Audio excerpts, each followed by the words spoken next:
If you like this video, why not subscribe?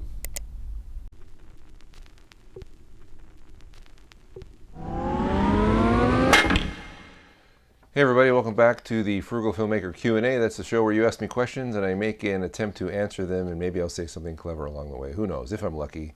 If you'd like your question read on this show, please send it to me at thefrugalfilmmaker@gmail.com, and I'll do my best to answer you through email and also on the show if it's appropriate. So there have been a lot of questions this week where I actually didn't really have the opportunity to bring them onto the show because they didn't really make sense to bring onto the show. So hopefully if you ask me a question via email, I will answer you via email if it doesn't make it on the show. Or you can always answer in the comments below.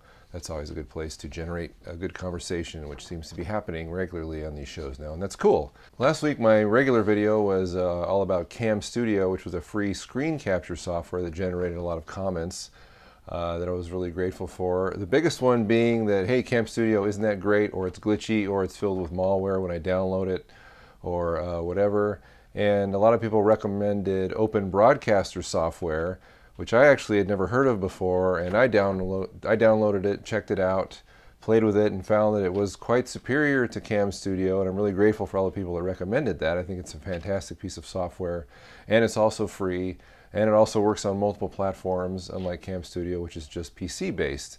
So I'm grateful for all the people that suggested that, and I highly recommend, at least from what I've seen so far, Open Broadcaster software. I'll leave a link below.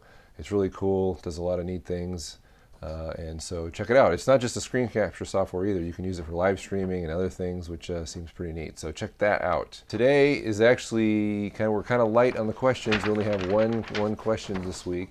Like I said earlier, it's because there was several questions that were asked, but none of them that were really relevant for me reading on this show. As a result, I'm just going to read this one question and talk about it. And that is this one from Barack 7008, who emailed me and said, actually commented on the video as well and emailed me, and he said, why are you using a lav mic when you have a boom mic?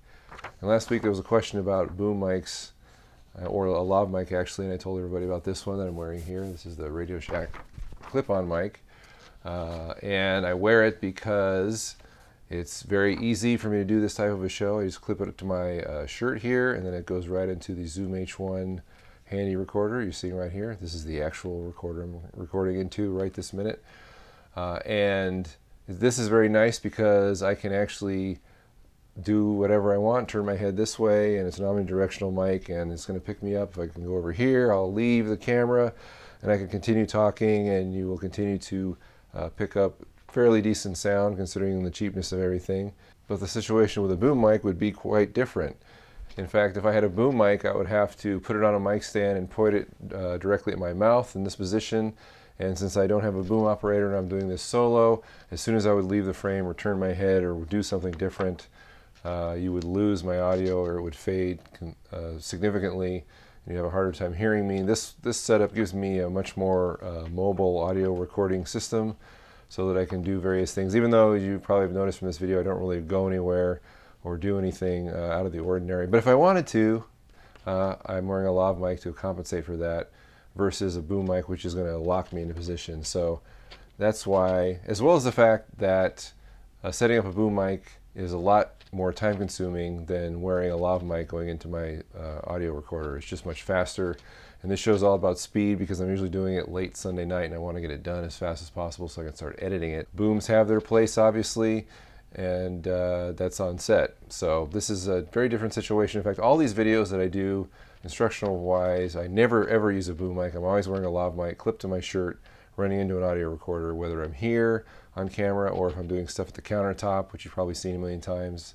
That's all lavalier stuff. I will use the boom mic when I'm doing a narrative short, or I have a boom operator and we're doing talking heads or whatever, maybe.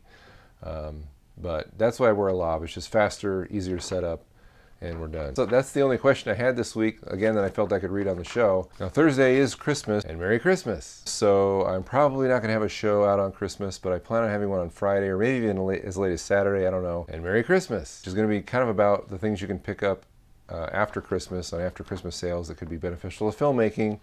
Kind of like post-Halloween sales, only I think you get a lot better stuff in post-Halloween. But post-Christmas, there should be some good stuff, and hopefully I'll be able to pick some up and do a show about that, because it is going to be a holiday weekend where not many people are going to be watching this channel, I'm pretty sure. And Merry Christmas. So I'm saving some of my better stuff for next year when viewership starts picking up again, because this time of year, as you may have noticed from my numbers, if you look at the views, I'm kind of in the basement as far as views go. So anyway, that's what's going on this week, and then the following Monday, of course, we will have another Q&A show. And remember, if you would like your question read on the show or considered for the show, please send it to me via email at thefrugalfilmmaker@gmail.com, or you can comment below in the comments section and I could answer you there. Either way, I'm going to try and answer your question the best I can. So I really appreciate everyone's watching and paying attention to this channel and the blog, which is thefrugalfilmmaker.com, and Twitter and the Facebook group. All those resources are really, really great for filmmakers with not a lot of money. All those links are down below in the description. And thank you for watching. I'll see you next week. Oh, and Merry Christmas.